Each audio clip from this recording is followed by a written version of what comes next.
This, I don't know what country you're in, but this is a very English style one. We like these, flat on the bottom, like slanted towards us on the top. People always cut them and do different things with them. I'll show you exactly what I do. But again, an element of do what you want, what you think suits you. Some people like cutting a big V out of them. I don't like that. Some people don't put a little V in the center, to the side. Everyone's got their own little tricks they do. So do your own experiments, think what suits you best and do that. Once I even had one upside down. It was actually quite useful having like a flat like little table in front of me. But this did prove itself better the normal way. So anyway, I'm going to modify this and then fit it and then take it or leave it. But I do recommend doing what I do. It's going to be helpful for tweezers and making jewellery and using files and stuff, which I'll explain as I cut it up. Okay, first of all, again, this is just my personal preferences. You might not want to do that. Do what I'm doing in this video, totally fine, up to you. I'll just show you what I like. First of all, I think they go too sharp. I don't like using that as an edge for holding rings and stuff against when I'm filing them. I think it's a bit too thin. So I'll cut it back a little bit. I'm going to do this neatly this time because last time I cut up a peg, I did it really messily. And these last a long time, yeah, so it's probably worth doing a neat job. I mean, I think the fastest I ever got through one is probably 3.5 years. They usually last about 5 years. I don't like just cutting straight through it. Like cutting that off, that's no good for resting a file against. Because like that, your file is always at an angle, so you want to help yourself out by having that angle already on the bench peg. So, like I say, work into my preferences. I don't like them that sharp, and I cut them off, but I don't like it cut off flat, so I'll cut it off a bit of an angle. So it's a little bit awkward. I think I can just gently hold it in this vise and do it. So I'm not cutting straight down, I'm cutting through it a bit of an angle like that.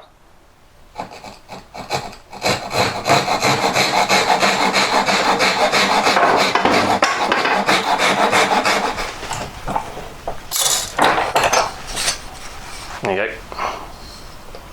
So something some jewellers do, I've never liked it. When I was at college, there was a big difference between us apprentice jewellers who were doing a day release course. So we'd be apprentice jewellers, but once a week we'd have to go to college just to go through the motions and get the bit of paper to prove we're a qualified jeweller at the end of the day. Some rules for employment or whatever. But there's a big difference between us and the full-time college students. The full-time college people always seem to have this thing about cutting a big V out of the bench peg, and that they would argue is for holding a ring vise when they're setting or things get hot. Some people like to put things in ring vices so they don't have to worry about the heat anymore, they can just drill and file away. Yeah, but what about everything else you do in jewellery, like using a file? you need some wood to actually hold it against. Having two spikes coming towards you because there's such a big V out the middle is no good for, it's going to cause more problems than it's going to be helpful.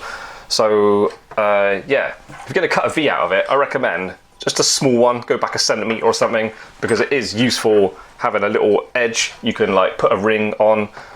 I think with this one, like, I used to put a small V in just because it can be helpful, but I'm not going to bother this time. I think this one I didn't bother starting with it. I just let my file do what was necessary for doing it. If I want to put a ring on it, just use the edges, the corners, it's enough.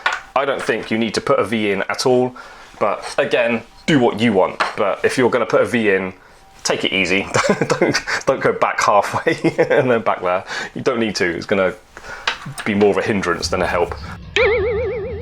Okay, putting the slots in. I've only ever done this before after mounting this. I don't know whether to try and put this in the vise and do it. I might do a neater job when it's not actually here. I'm going to try and set this up in the vise and then cut these out. But this time, I've only got them on this side, and quite a few times I've wanted slots on there as well. So I'm going to at least put that angle one on that side as well, because that would have been helpful a few times when making stuff. Anyway, so I like the placement of these. So let me just... So horizontal one, 25mm back, call it. The width of the slot depends what tweezers you mainly use. I use watchmakers tweezers quite a lot, so 5mm will be good. I'll be able to push that in, and it's going to be holding something, yeah, so I reckon 5mm will work quite well. I think this one's actually a little bit narrow. This one's probably just about right. Yeah, placement of that one. your angled one, don't go too close to the top, and then also I wouldn't cut that so it's completely sharp, because when you're forcing things in, you might crack the wood. So bring it back a little bit so there's a bit of a flap between them. So about there, and put in mine.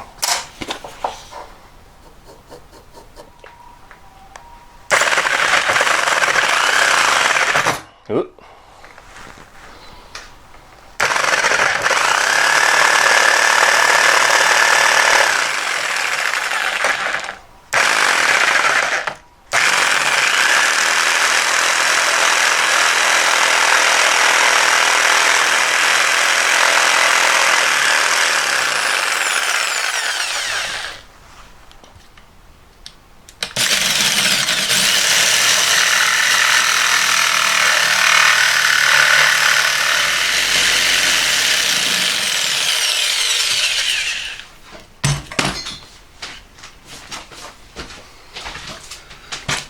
Went a little bit wider on that one, see if that works.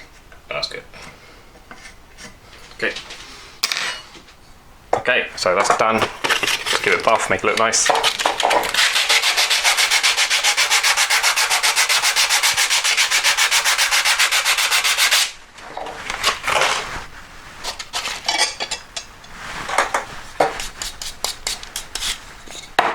Okay, ready.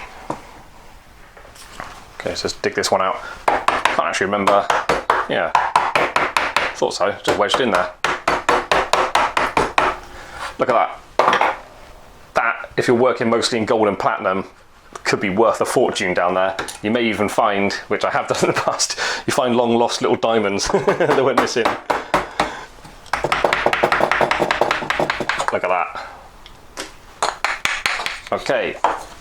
Unfortunately, the end of my peg is more chunky than that one. So I say unfortunately, it's stronger, I prefer it. But anyway, it's not going to fit in that hole, so I'm going to chisel it out. This is just like plywood. Look, I'm going to chisel out a layer, and I think that will wedge in there. Ideally, you want it wedged in really tight, and then I would recommend 2 screws either side. If you just put one in the middle, which I have done in the past, it can start to wobble. You can get a little bit of that going on. Not great. You want it in there really secure. You want your bench really secure as well. And then, yeah, you want that in there really secure.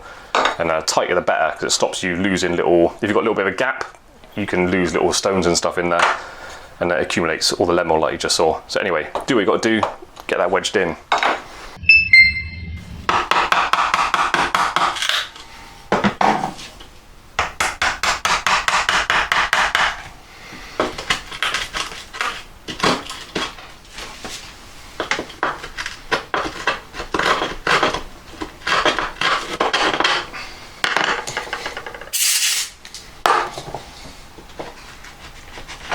Should go in now.